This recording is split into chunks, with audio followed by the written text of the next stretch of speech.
I covered The Walking Dead nonstop. And I was constantly inundated with like the really extreme fan response, whether it was positive or negative. So I'm curious, Oof. when you hear really heated responses to some of the material, how does that shape what you do, especially because you serve in a variety of capacities on the show? So when you hear stuff like that, what do you kind of take back to the group and say, now we're going to do this instead?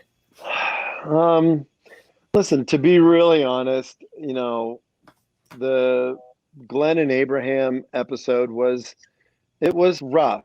I mean, it was rough emotionally for me because I remember reading the comic book and seeing Glenn killed in the comic book, and I was really disturbed by how senseless it felt in the comic book. Like guy just says eeny meeny miny mo, and then he was gone, and it really bothered me. So when that moment came up in the show, and I was really tight with Michael Cudlitz and really tight with Stephen Yun, and I knew that was going to land on my shoulders to direct that episode.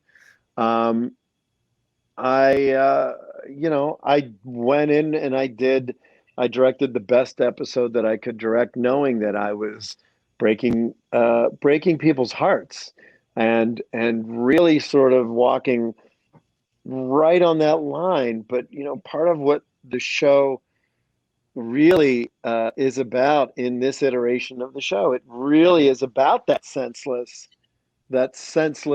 1 minute they're there, the next minute they can be gone. Um, so it's hard because I read a lot of great stuff about it, and I've read a lot of terrible stuff about it. And I would say there are times when I agree with some of the things that are said, and we've had those conversations. There were things that came up that we had a conversation. I said, mark my words, someone's going to publish an article about that. And then the episode airs and there's an article and it's right there. And, it's a little frustrating sometimes, but in other instances, there have been things that I vehemently disagreed with. Like in the original comic book, when Shane dies in season 2, Carl's the one that shoots Shane. And when we did the TV show, I remember it wasn't Carl that shot Shane. And I remember having a conversation with Robert Kirkman and saying, dude, I remember that moment that it was Carl, this little kid who had the gun, who ended up shooting Shane.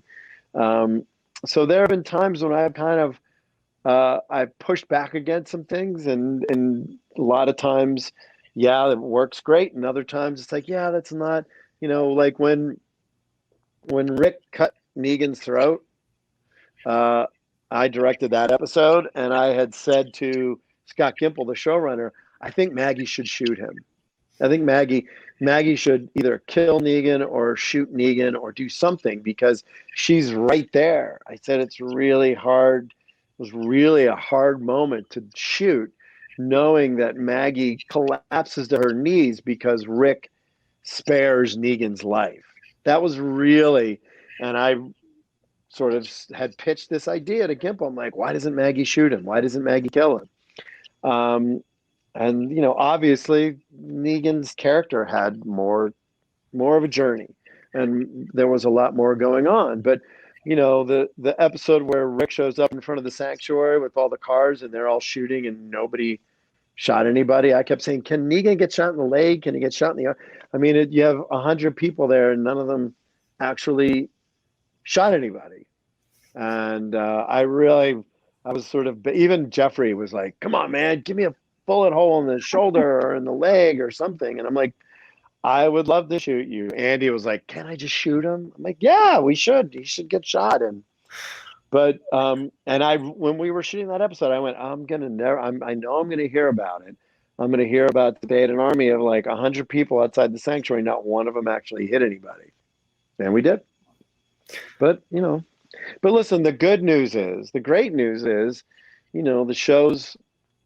show's really in a great place. I think Angela's done an unbelievable job. And I think that, with Samantha and Ryan and all of the actors, with Jeffrey and Melissa and Norman and LC and everybody, you know, it really, last two seasons have been really, really fun. And the storytelling has just become adrenalized. We don't take a long time to sort of get to it. The stories really, really move. And I think Angela's done a great job.